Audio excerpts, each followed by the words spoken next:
Welcome back to the Hellenic Hour here on 3XY Rάδιο Ελλάς, and our first guest for the show, and of course a regular now, our regular financial advisor, Harry Petropoulos. Harry, welcome to 3XY once again. Ross, thanks for having me. Well, we touched last week on a few things in regards to finance management and the future and making right decisions that will obviously make things easier down the track as we get older. But we did touch on last week that we wanted to talk, and help the youth in regards to their financial planning for the future. Sure. And of course, the show, as I mentioned last week, is geared for the second, third and fourth generation, and we speak in English, reaching our Greek Australian youth. The first question I'd like to ask, well, I suppose the most important one and the first step is, how do you save for a house? Because that is one of the most important things in our lives, is buying and, of course, securing our first home. Yes, Ross, you're right. It is probably the biggest financial decision that anyone has to make, and whether you're young or middle-aged or old, it's definitely a big decision. Look, how do you save for a house? I guess it's starting as early as possible. If the young are listening to this program, and I should be saying young, I'm talking about the 20-year-olds plus. The quicker they start saving money, the better they'll be off in the future. Now, how early should you start? Well, my attitude is when kids finish year 12 and they're into university or TAFE, they should be saving like mad. There was a survey conducted at 3 different universities in Victoria, and they done a survey for children of the age between 18 and 21, and the average earnings for someone who's between 18 and 21 is nearly $247 per week. So it's quite a sizable amount. What's disappointing is kids that have worked 3 or 4 years, after 4 years worth of work, and let's assume they've saved or they've they've got the ability to save $247 a week, or they've earned that amount. Mm-hmm. At the age of 21, the average balance for a 21-year-old is only $2,900, which is very, very low amount. In other words, for 4 years, I've earned close to $50,000, but unfortunately, they've only got under $3,000 to show for it. Well, so Harry, I suppose I can cut in here in saying we've got to look at other elements, obviously, such as, for instance, going out. Hey, all the friends are going to Greece. Dad and Mum, I want to save money because I want to go to Greece. I want to go to America. I want to see the world. This is the new generation, isn't it? That it is, Ross. Okay. You mentioned, right. And I guess that you and I were no different if we go back 20 to 25 years.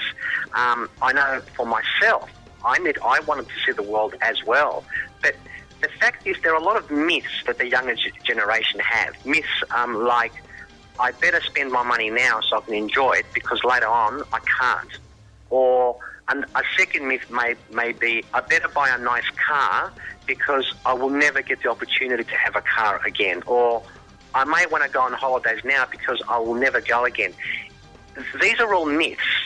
I think what people have to do, whether you're young, middle-aged or old, is take some time to plan for yourself. And you don't necessarily need to see a financial planner. It comes down to common sense. So if someone's earning roughly about $247 per week and they're just getting started off at university level, before they start spending on an ad hoc basis, perhaps they can follow a simple formula. Let's save a third, let's spend a third, let's invest in one third. But unfortunately, when you get kids 4 years worth of part-time work and they've earned $50,000 and they've only got a bank book that has an account balance of $2,900, well, I would have to say they have to put some prudent planning in place to ensure by the time they get to 21, my attitude is it better to have $2,900 in your bank account or $29,000? Some kids do have the ability to save, and it's not because they're smarter or they earn more money, it's because they take more time to plan for the future. So if someone says to me, how do I buy a house? Well, you start at the age of 18.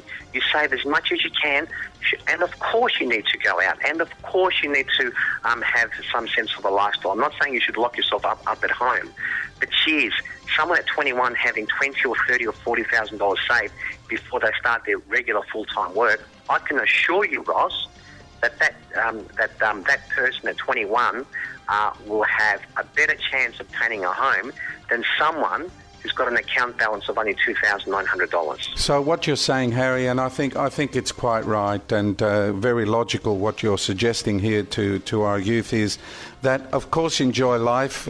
You're in your 20s or and so on. You've got your friends. You're going out and so on. But put some measures in place where, for instance, if you are earning $500 a week or you're earning $1,000 or $800 or $300 or $400, you're at home. Obviously, a lot of the Greek kids are at home, which is a great benefit. Yes. A great benefit for them. Just put a bit of money aside and make sure that it's a regular payment. So your mind and you're used to saying, okay, I earn $400 a week. I'm going to put 100 of that aside or 200, whatever you're comfortable with, obviously. But it's amazing, and I agree with you, it's amazing if you put a system in place that before you know it, how much money you actually really have saved.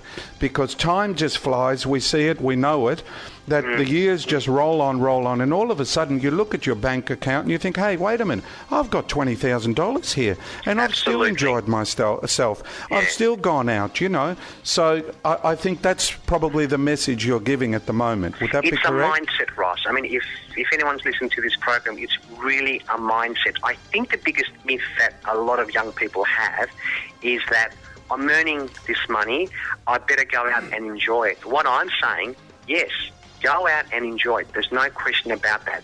Be vigilant with your money.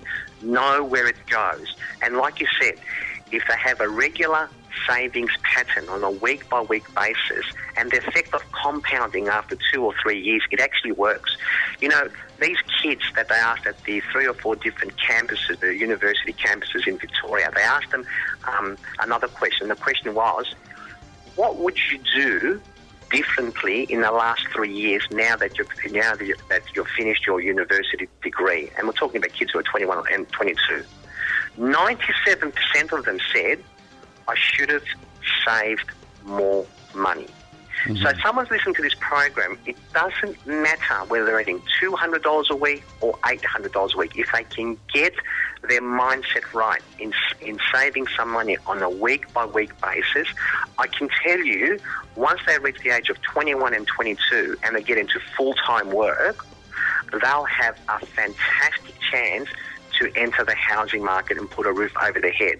Those kids who have account balances of $2,900, their mindset has been quite different. And it's been basically this: let me enjoy myself for 3 or 4 years, and when I get full-time work, I'll start saving.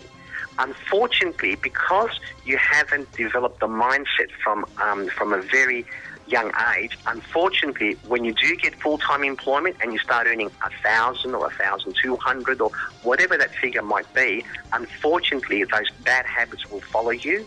So all I'm saying to everyone today is start developing good habits, and when you do get regular full-time work, you can actually start visualizing about putting a roof over your head, and that's possible because you've got a fat bank account balance. And I hope that all the kids who are listening to this program can get to the age of 21 and 22 and have a reasonable bank account balance. They can move on to full-time work, and then they can start looking at purchasing a house or an apartment or a townhouse.